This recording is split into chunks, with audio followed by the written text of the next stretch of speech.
Un nuevo momento para esa reflexión que llamamos coloquios. Esta del día de hoy te invito a que sea sobre la necesidad que tenemos de orar por nuestros hijos, la oración por los hijos. Tenemos ya muchos ejemplos en la vida de la iglesia.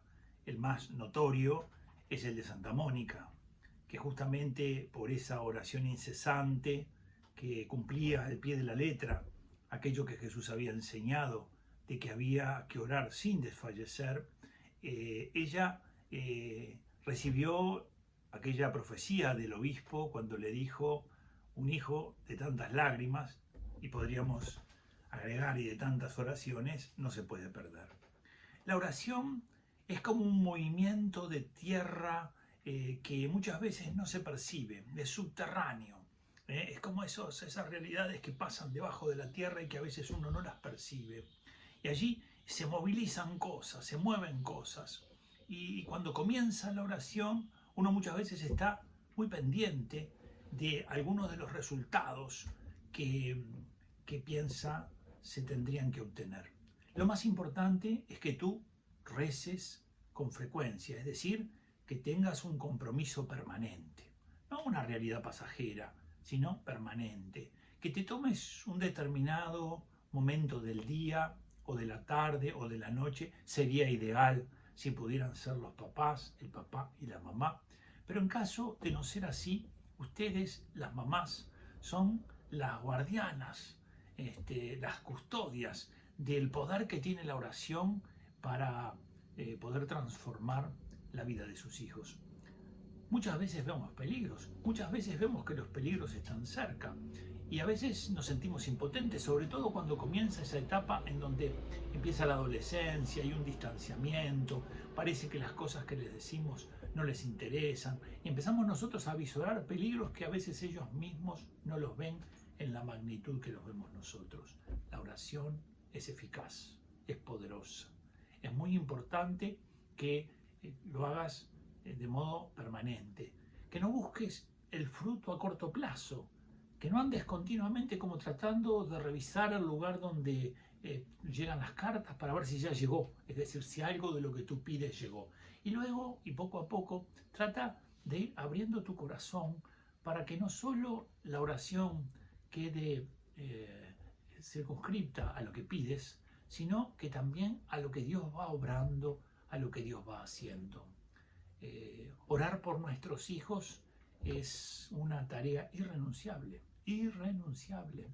Los papás que no oran por sus hijos no saben cómo están perdiendo una llave que el Señor ha dado a los padres, una llave poderosa que puede abrir muchas cosas, que puede evitar muchos peligros, que puede ayudar a que algunos momentos de dificultad puedan ser vividos de otra manera. Por eso hay que animarse a comenzar a orar metódicamente, todos los días, a una determinada hora. Y cuando nos cueste, cuando mucho nos cueste, perseverar en ello. Y cuando a veces veamos cosas que parecen ir en otra dirección, mantenernos en la oración. Eso lo bendecirá mucho el Señor.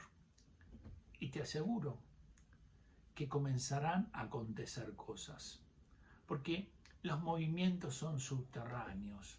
Tú no los vas a percibir inmediatamente. O tal vez no percibas las cosas que tú estás esperando, pero algunas ya van a comenzar a darse. Me acuerdo de una mamá que me contaba que su hija se había alejado de la fe y que estaba distanciada y que bueno, que ella había empezado a orar por su hija de modo permanente y que no sabía muchas veces cómo hacer para acercarle a alguna cosa vinculada con las cosas de la fe. Hasta que un día la hija le planteó si ella no tenía alguna imagen de la Virgen, lo cual ella quedó totalmente sorprendida. ¿Por qué? Porque su hijito más pequeño, al colegio al que iba, le habían planteado que sería bueno que consiguieran una imagen de la Virgen y la tuvieran en la casa.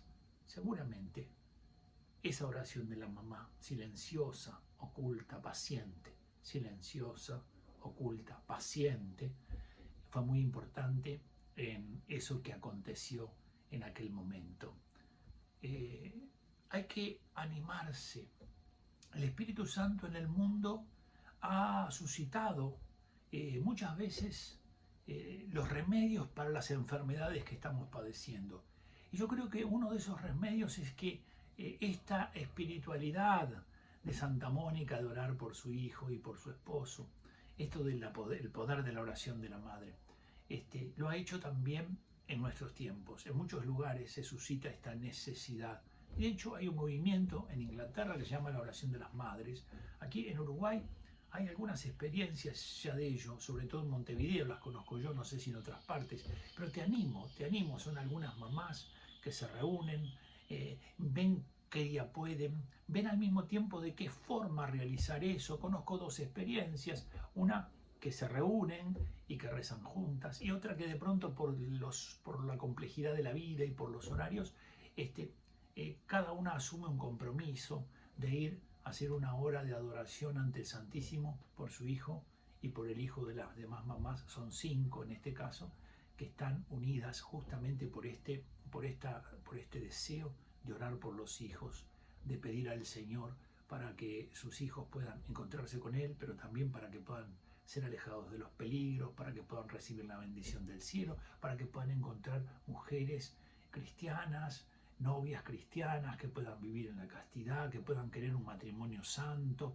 que puedan querer tener hijos. Es decir, son muchas las cosas que están en este horizonte. Por eso te animo, hay que orar insistentemente, dice Jesús. Bueno, si tú tienes hijos adolescentes, si tienes hijos jóvenes, o tal vez tienes hijos que tienen algún año más, tal vez incluso ya pueden estar en pareja o casados, te animo a que reces, a que comiences con esa oración diaria por tus hijos, pidiéndole al Señor por esa gracia.